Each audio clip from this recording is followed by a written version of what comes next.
Consequências da reestruturação. A reestruturação política e econômica no período imperial teve impactos duradouros sobre a sociedade cearense. Politicamente, a criação de uma elite agrária local, com forte controle sobre as instituições provinciais, consolidou uma estrutura de poder oligárquica que persistiria nas décadas seguintes. Embora as mudanças no cenário político tenham ampliado a participação de setores das elites regionais, as classes populares continuaram marginalizadas. Economicamente, o desenvolvimento da cultura do algodão trouxe novos ares de prosperidade. Mas essa expansão foi limitada pela falta de infraestrutura e pela vulnerabilidade do Ceará às secas. Além disso, o fim do tráfico de escravos em 1850, seguido pela abolição da escravatura, o Ceará foi um dos primeiros estados a abolir. Em 1888, afetou profundamente a organização do trabalho na província, exigindo uma adaptação da economia local às novas condições de trabalho livre. A combinação dessas mudanças políticas e econômicas no Ceará durante o período imperial moldou o futuro da província, preparando o terreno para os debates republicanos e as lutas sociais que surgiriam com mais força no final do século XIX e início do século XX. A reestruturação, portanto, não foi apenas um reflexo das transformações nacionais, mas também um processo específico e local, profundamente influenciado pelas condições naturais e sociais do Ceará. Em resumo, o Ceará no período imperial passou por uma fase de transição em que os desafios da seca, a expansão agrícola e as mudanças políticas marcaram a estruturação de uma sociedade fortemente agrária e oligárquica, cujos ecos seriam sentidos por muitas décadas no período republicano. Resumo: política no período imperial. O Ato Adicional de 1834 concedeu maior autonomia às elites regionais, consolidando o poder dos grandes proprietários de terra no Ceará. Economia no Império. A pecuária e, mais tarde, o algodão dominaram a economia cearense. Contudo, as secas frequentes e a falta de infraestrutura adequada limitaram o crescimento. Consequências da reestruturação. A reestruturação política e econômica criou uma elite oligárquica no Ceará, consolidando o controle das elites sobre o governo local e deixando as classes populares à margem do poder e do desenvolvimento econômico. A Revolução Pernambucana de 1817 e o papel do Ceará. A Revolução Pernambucana de 1817 foi um movimento republicano ocorrido no Nordeste brasileiro, impulsionado pelas insatisfações com a administração portuguesa e as severas crises econômicas enfrentadas pela região. O Ceará foi diretamente impactado por esse contexto de insatisfação, e algumas elites locais simpatizavam com os ideais de independência e republicanismo promovidos pelos pernambucanos. No entanto, a repressão ao movimento foi rápida e severa. A elite cearense que apoiava a revolta enfrentou perseguições, prisões e confiscos de bens, o que reforçou o controle português sobre a região. Embora a participação do Ceará na revolta tenha sido limitada, esse evento marcou o início de uma postura mais crítica das elites locais em relação ao governo central, Confederação do Equador e a luta pela autonomia. Em 1824, o Ceará voltou a se destacar no cenário nacional com sua participação na Confederação do Equador, um movimento separatista que visava criar uma república independente no Nordeste, em oposição ao governo centralizador de Dom Pedro I. O Ceará foi um dos estados que aderiu ao movimento, liderado localmente por Tristão Gonçalves, que chegou a ser nomeado presidente da província durante o curto período de revolta.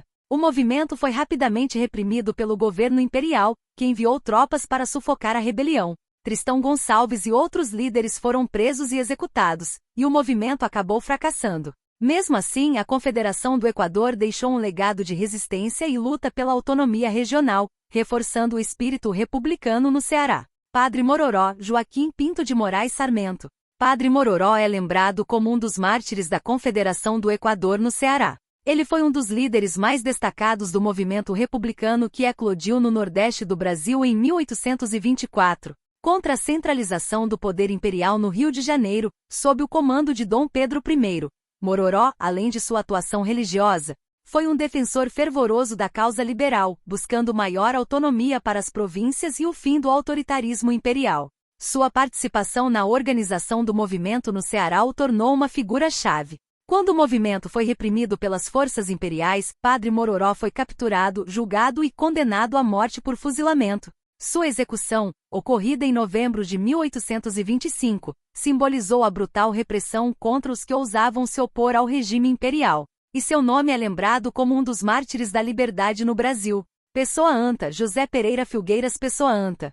Pessoa Anta, outro líder cearense da Confederação do Equador, teve um papel relevante na mobilização de tropas e recursos para apoiar o movimento republicano. Ele foi um dos mais influentes líderes militares e políticos no Ceará durante a revolta. Pessoa Anta compartilhava dos ideais republicanos e defendia a criação de um sistema político descentralizado, no qual as províncias teriam maior autonomia em relação ao governo central do Rio de Janeiro. Após a derrota do movimento e a violenta repressão promovida pelas tropas imperiais, Pessoa Anta foi capturado, julgado e condenado à morte. Sua execução, como a de outros líderes da revolta, foi um duro golpe para as aspirações liberais no Nordeste do Brasil, mas também o tornou um mártir da causa republicana no país. Francisco Ibiapina Francisco de Paula Ibiapina. Francisco Ibiapina também figurou entre os líderes importantes da Confederação do Equador no Ceará. Pouco se conhece sobre os detalhes de sua vida antes do envolvimento no movimento, mas sua participação nas atividades rebeldes o colocou entre os líderes regionais que se opunham à centralização do poder imperial. Como os demais, Ibiapina foi capturado após a derrota da Confederação e enfrentou o mesmo destino trágico, a execução, em uma tentativa de eliminar qualquer resquício de resistência ao regime imperial. Azevedo Bolão, Antônio de Siqueira Azevedo Bolão. Azevedo Bolão foi mais um dos líderes da Confederação do Equador que se destacou na organização do movimento em território cearense. Assim como Padre Mororó Pessoa Anta e Francisco Ibiapina, ele acreditava firmemente na causa republicana e na necessidade de reformar o sistema político brasileiro, com maior autonomia para as províncias e menos poder nas mãos do imperador. Após o fracasso da revolta, Azevedo Bolão foi igualmente preso e submetido a julgamento. A resposta das autoridades imperiais foi implacável, e ele foi condenado à morte, seguindo o mesmo destino trágico de seus companheiros de luta. Lideranças cearenses na Confederação do Equador. Padre Mororó, Joaquim Pinto de Moraes Sarmento, fervoroso defensor da causa liberal e da autonomia das províncias, Mororó foi capturado e executado, tornando-se um mártir da Confederação. Pessoa Anta, José Pereira Filgueiras Pessoa Anta, líder militar que organizou tropas e recursos no Ceará em apoio ao movimento republicano, sendo igualmente executado após a derrota. Francisco Ibiapina Francisco de Paula Ibiapina, participante ativo da revolta, Ibiapina foi capturado e também executado pelas forças imperiais.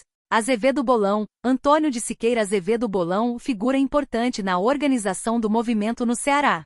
Azevedo Bolão foi preso e condenado à morte como seus companheiros. Resumo: Revolução Pernambucana de 1817. O movimento republicano pernambucano teve impacto limitado no Ceará, mas iniciou uma postura crítica das elites locais. Confederação do Equador, 1824. O Ceará teve participação ativa no movimento separatista, liderado por Tristão Gonçalves, que foi suprimido pelo governo imperial. Lideranças cearenses: Padre Mororó, Pessoa Anta, Francisco Ibiapina e Azevedo Bolão foram executados como mártires da luta pela autonomia regional e pela causa republicana no Brasil.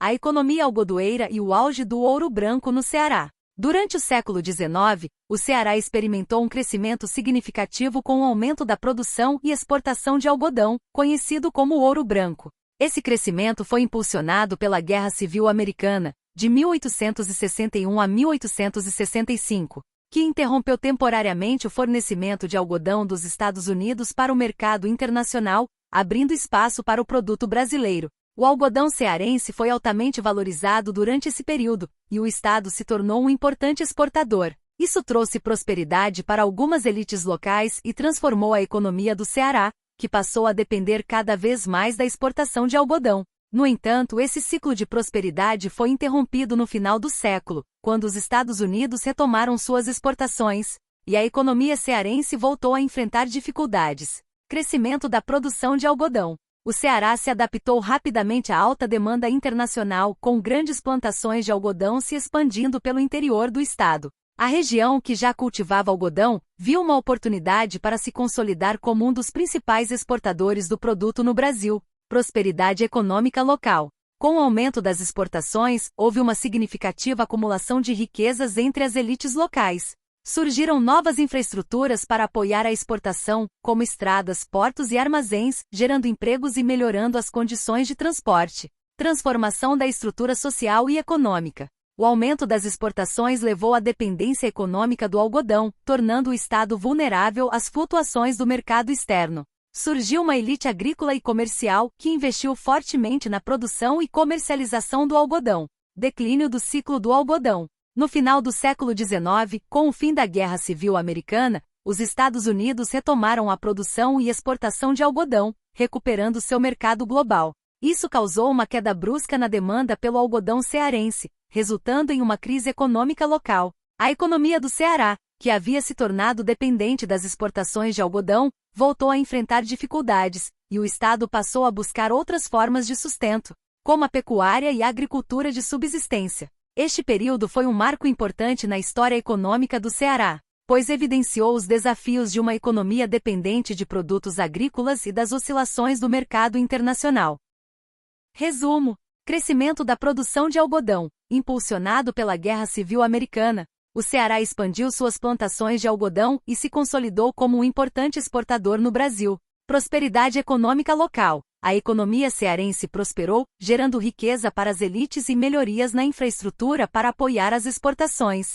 Declínio do ciclo do algodão. Com o fim da Guerra Civil Americana e a retomada das exportações dos Estados Unidos, o Ceará enfrentou uma queda drástica na demanda pelo algodão, resultando em uma crise econômica que forçou o Estado a diversificar suas atividades econômicas. A abolição da escravatura no Ceará e o pioneirismo abolicionista. No Ceará, a abolição da escravatura foi resultado de uma campanha abolicionista vigorosa e bem organizada, que envolveu diversas figuras históricas.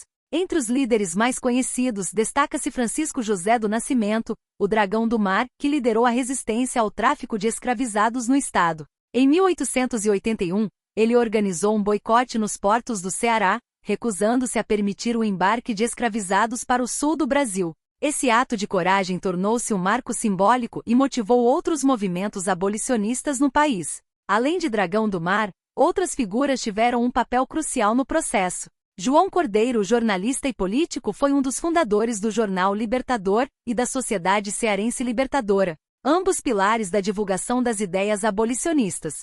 Seu trabalho ajudou a sensibilizar a população e a elite local sobre a importância da abolição. José do Patrocínio, embora mais ativo no Rio de Janeiro, também teve grande influência no Ceará. Como jornalista e orador, ele usou a imprensa para denunciar os horrores da escravidão e promover a causa da liberdade em âmbito nacional. Patrocínio foi uma figura central da Confederação Abolicionista, unindo diversas regiões do país na luta pela emancipação. Outro importante abolicionista cearense foi o médico e político Antônio Bezerra de Menezes, conhecido como médico dos pobres. Bezerra de Menezes usava sua posição de influência para promover a abolição e apoiar os mais necessitados. Ele também defendia o direito à educação e à igualdade social. Por fim, figuras como Liberato Barroso e Padre Mororó tiveram papéis notáveis no movimento abolicionista cearense. Barroso, advogado e jornalista, foi outro líder da Sociedade Cearense Libertadora e participou de campanhas de conscientização e ações diretas para libertar escravizados.